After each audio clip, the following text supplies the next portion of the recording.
Super terbaru. Ini orang-orang sesinya dokter Muhammad Ariansa.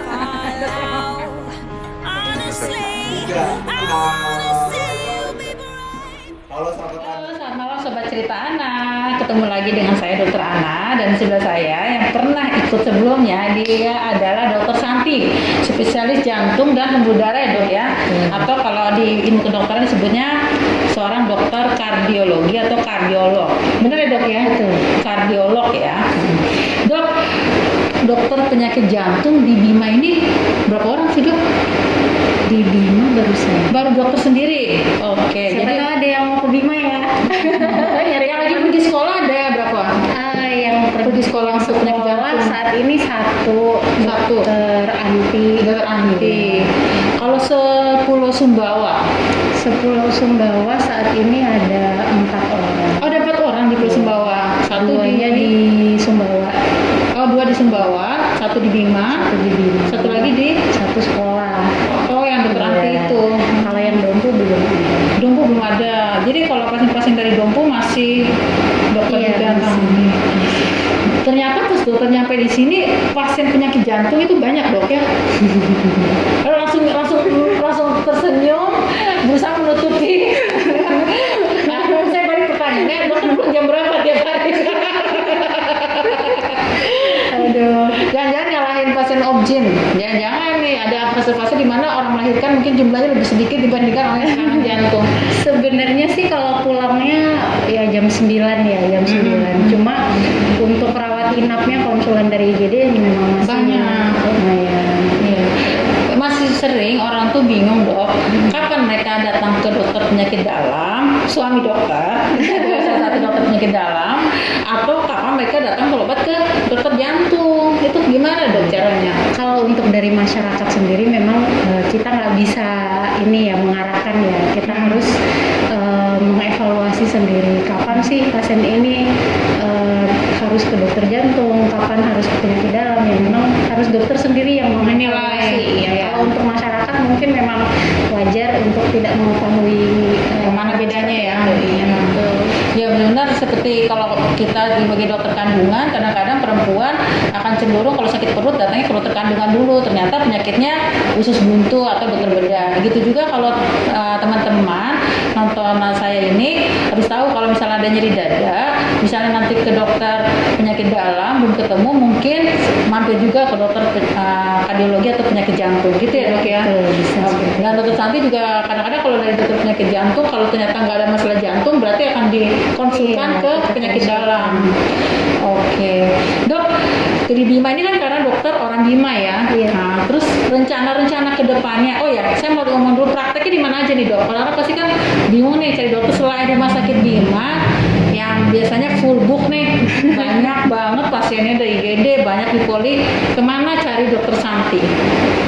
Saya memang maksimal kita 3 tempat praktek. 3 tempat praktek. Saya di Rumah Sakit Dokter Agung, Rumah sakit Dokter Agung, sama di Klinik Mitra Medika. Klinik Mitra Medika yang bisa merawat pasien jantungnya Untuk rawat inapnya hanya di Dokter Agung dan Rumah Sakit. rawat inapnya hanya di Rumah Sakit Dokter Agung dan di Klinik Mitra Medika. Iya. Apa saja fasilitas yang bisa didapatkan dok kalau kita berobat untuk penyakit jantung? Udah bisa periksa USG jantung dok? Sudah bisa kalau bisa. Oh ada bisa USG jantung ya dok? Sudah bisa untuk menilai struktural jantung. Kita bisa menggunakan ekokardiografi. Ya. Kemudian untuk kelistrikannya kita bisa melakukan pemeriksaan elektrokardiografi. Iya. Mungkin teman-teman sudah familiar ya kalau elektrokardiografi. EKG kan sering ya di puskesmas yang rekamannya sepanjang gelombang gitu. Kayak rumput-rumput itu. Gitu kalau yang di film tuh kalau lurus berarti orangnya sudah meninggal tuh siap-siap nangis kan gitu kan kalau acting ya.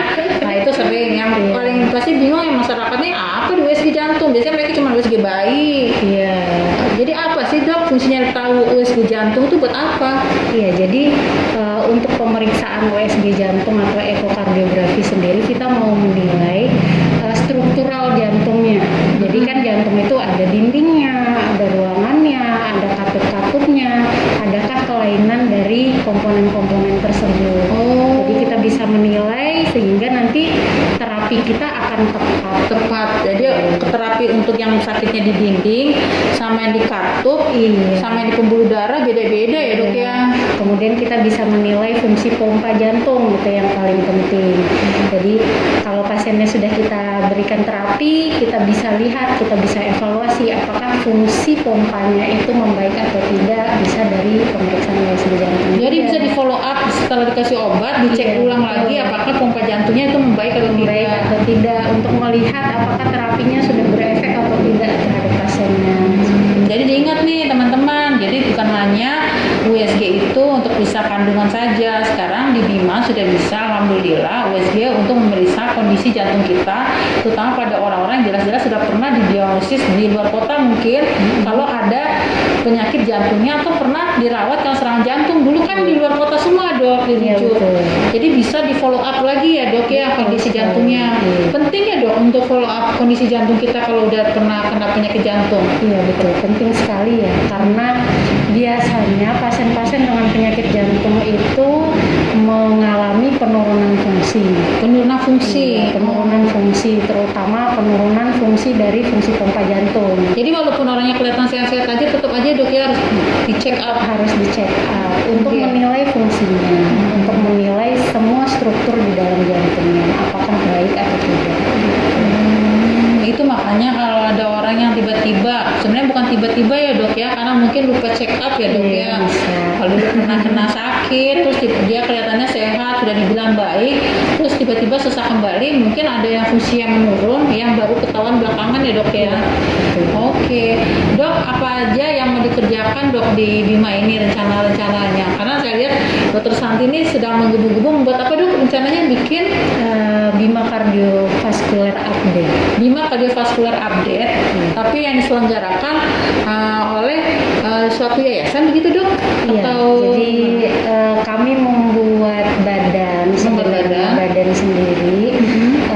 Kerjanya nanti untuk mengadakan seminar-seminar atau update ilmu Tentang di bidang jantung dan pembuluh darah. kenapa dok tertarik untuk membuat suatu badan dan kenapa ingin membagi ilmu tentang penyakit jantung? Pasti karena dokter seorang spesialis jantung, tapi Iya, betul. apa yang membuat dokter ingin sampai seserius itu loh membuatnya?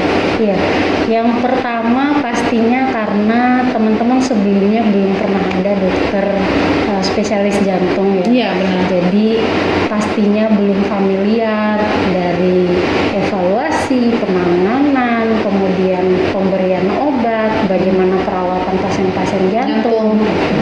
Itu yang pertama. Jadi gimana caranya kita para profesional dari semua lingkup, semua bidang itu bisa satu ilmu dalam merawat pasien jantung. Itu Iya. yang pertama. Kemudian yang kedua, badan ini akan secara rutin melakukan acara untuk update ilmu dan melakukan kursus-kursus yang penting untuk teman-teman profesional dalam update ilmunya, seperti kursus ACLS, Apa itu CLS dok? Advanced Cardiovascular Support ya. Support. Jadi seperti pelatihan untuk para dokter untuk lebih berdalam bagaimana menangani pasien-pasien Pasien dengan henti jantung, Henti jantung. dan bagaimana tata laksana kegawatan untuk pasien-pasien jantung di IGD. Karena namanya penyakit jantung itu mirip-mirip seperti orang melahirkan, dia nggak bisa nunggu nanti dulu ya, kalau Iya. telepon dulu, call a friend, Betul. ask for help gitu kan. Ya ask for help-nya buat bantu RJP-nya dok ya, gitu. Nah jadi nanti dalam beberapa lama kemudian nanti diharapkan akan ada pelatihan-pelatihan penyakit jantung ya dok. Iya. Wah Selain menarik sekali. pelatihan, update ilmu, mungkin ilmu yang terbaru ada update, akan kita sosialisasikan, kemudian kita pelajari bersama. Ya tujuannya satu sih, biar pasiennya bisa tertangani dengan baik, diagnosanya bisa tepat, cepat, dan akurat. Berarti badan ini juga nanti akan ada dokter-dokter di bidang luar dari jantung yang mungkin akan bantu juga ya dok yang mensupport di badan ini atau gimana? Iya. Jadi kalau untuk awal ini masih teman-teman GP yang Teman-teman dokter masuk umum ya, dalam dokter umum lingkupnya. ya. Kemudian nanti untuk acara-acaranya kita akan mengundang berbagai divisi seperti obstetrik,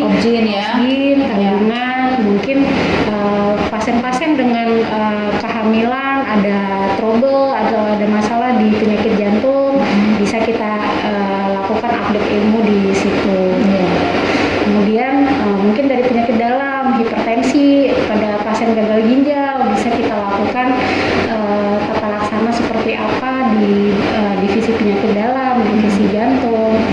Jadi apa ya, pertemuan berbagai divisi menyatukan ilmu dari divisi yang berbeda, ya mungkin lebih apa ya, lebih jadi bersatu aja sih ilmunya gitu, selaras aja. Memang perlu teman-teman ketahui, jadi orang penyakit jantung itu bisa kena siapa aja. Termasuk kalau saya di pasien kandungan pun bukannya tiba-tiba ada penyakit jantung, tapi kehamilan juga bisa memperberat seseorang sehingga terdapat gangguan jantung pada kehamilannya ya dok. Gitu. Begitu juga kalau pasien yang ingin dioperasi, pasien bedah, atau pasien-pasien yang tadinya sebelumnya punya penyakitnya ginjal, tapi karena ginjalnya tidak terobati, bisa jadi jantungnya yang kena juga dok. Ya, karena jantung itu kan pusat dari seluruh kehidupan yang ada di dalam tubuh kita, gitu. Nah, kedepannya nih dok, selain itu buat pasien sendiri mungkin foundation itu atau yayasan itu juga akan mengontrol pasien-pasien jantung ya dok ya, karena di Bima Dondongku ini kan baru dokter sendiri yang tempat untuk kontrol rencananya ya dok ya. Rencananya mungkin akan kita kembangkan di situ, pasien-pasien mungkin kita buatkan suatu Komunitas ya dok ya. Komunitas. Ya. Jadi nanti mereka bersama-sama tidak merasa sendiri, saling support ya dok ya. Saling support. Kemudian nanti mungkin kita adakan kegiatan-kegiatan kecil yang bisa mengedukasi pasien-pasien jantung seperti apa sih hidup dengan penyakit jantung. Iya. Yang perlu dipahami, penyakit jantung itu bukan penyakit yang akut ya dok. Maksudnya mereka itu nggak bisa berobat langsung selesai beres urusannya. Iya, itu adalah penyakit yang seumur hidup harus disupport ya dok. Jangka panjang. Iya. Kadang-kadang bikin stres nggak sih dok ya? Keluarganya bosan kontrol, bosan datang lagi, bosan untuk ngerasa jagain pasiennya juga bosan menjaga diri ya kan dok ya. Pastinya berpengaruh terhadap psikososialnya pasien. Masih pengaruh ya. Ada beberapa orang juga banyak yang mungkin pekerjaannya harus berkurang, aktivitasnya berkurang. Iya. Sekali. Jadi gimana caranya kita mensupport dari segi psikisnya, dari segi sosialnya, kemudian produktivitasnya, latihan apa aja atau aktivitas apa saja yang bisa dikerjakan oleh pasien-pasien penyakit jantung. Seperti itu nanti kita akan wadahi ya dok ya. Wadahi, kemudian sosialisasikan seperti itu. Berarti secara internalnya nanti akan membantu beberapa dokter umum, bukan beberapa dokter umum kan udah banyak dok di Bima Dondongku untuk memberikan pelatihan-pelatihan khususnya untuk penanganan pasien-pasien dengan penyakit jantung. Dan di eksternalnya akan memberikan komunitas atau support system ya dok ya. Sistem untuk pasien-pasien jantung. Dan nggak cuma untuk dokter saja, medis, kemudian perawat bisa dok. Bisa. Bidan juga bisa. Bidan bisa. Apoteker juga. Karena kita berhubungan semua itu kan memang integrasi, kita integrasi ya semua profesinya. Nah, yang paling dekat rencananya acaranya apa dok? Yang paling dekat bulan Januari ini. Bulan Januari. Iya, didengar nih, perhatiin nih. Paling dekat nih bulan Januari ada apa dok di bulan Januari? Bulan Januari kita akan mengadakan seminar update tentang kardiovaskular juga, update tentang penyakit jantung. Kemudian nanti kita membahas tentang chest pain atau nyeri dada. Nyeri dada ya, nyeri dada itu bukan karena galau ya netizen. Coba tolong, dan tidak hanya terjadi di tanggal tua. Jadi kalau Anda nyeri dada itu jangan pikirkan saya tanggal tua atau karena galau, bisa jadi ada penyakit jantung. Tapi ini belum untuk orang awam ya dok ya. Belum, masih profesional. Siapa aja nih dok yang akan ikut di seminar? Tanggal berapa sih dok?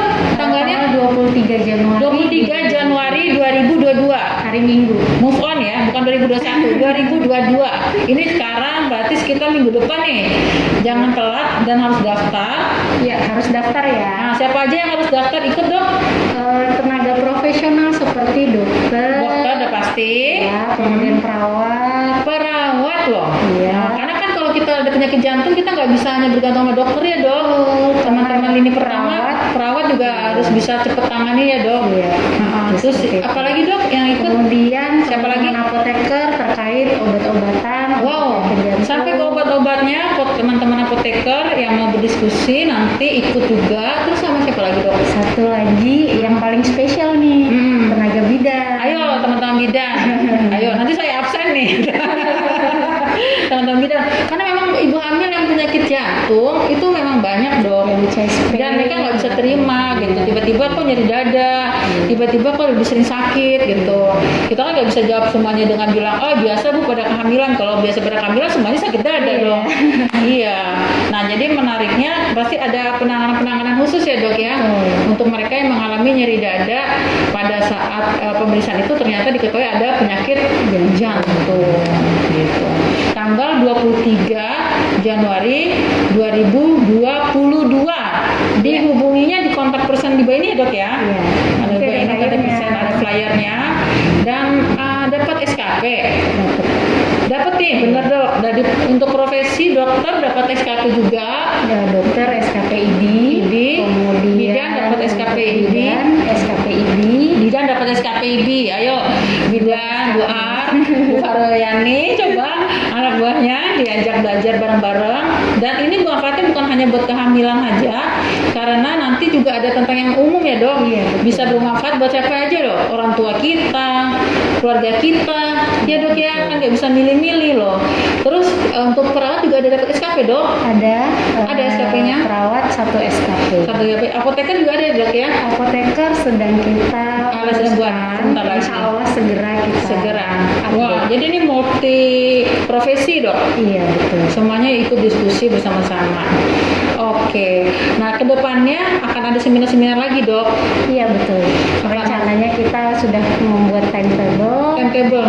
Wah, Dr. Santi ini semangat sekali sudah buat yayasan. Ada timetable untuk bikin kegiatan-kegiatan yang berhubungan dengan yayasannya itu. Tapi yang paling dekat adalah tidak boleh lagi ditunda, dikosongkan jadwalnya tanggal 23 Januari 2022. Karena beliau akan berbagi ilmu tentang bagaimana mengatasi penyakit jantung. Saya nebeng aja, saya kan tentang kehamilan. Materinya Jangan akan dibahas sama Dr. Santi. Jadi buat teman-teman cerita anak yang penasaran bagaimana cara menangani jantung, kalau dengerin YouTube-nya kan capek nih, ikutlah yang offline dan tetap dengan protokol kesehatan ya dok ya. Iya, betul sekali. Waktunya tuh nggak lama ya dok ya, dan jam berapa? Jam berapa sih? Rencananya nanti jam 8 sampai jam 12 sudah selesai. Jam 8 sampai jam 12 dan ada batas kuotanya. Ada batas kuota. Ada batas loh kuotanya, hati-hati. Cuman untuk 200 peserta 4 profesi. Jadi kalau sudah 200 peserta ya mohon maaf, kita harus close karena kita juga menjaga protokol kesehatan. Itu aja dari kami cerita anak. Jangan lupa tanggal 23 Januari 2022 ikut untuk kita berbagi ilmu tentang penyakit jantung dan kita sharing diskusi tentang pengalaman-pengalaman kita pada saat penanganan pasien jantung. See you.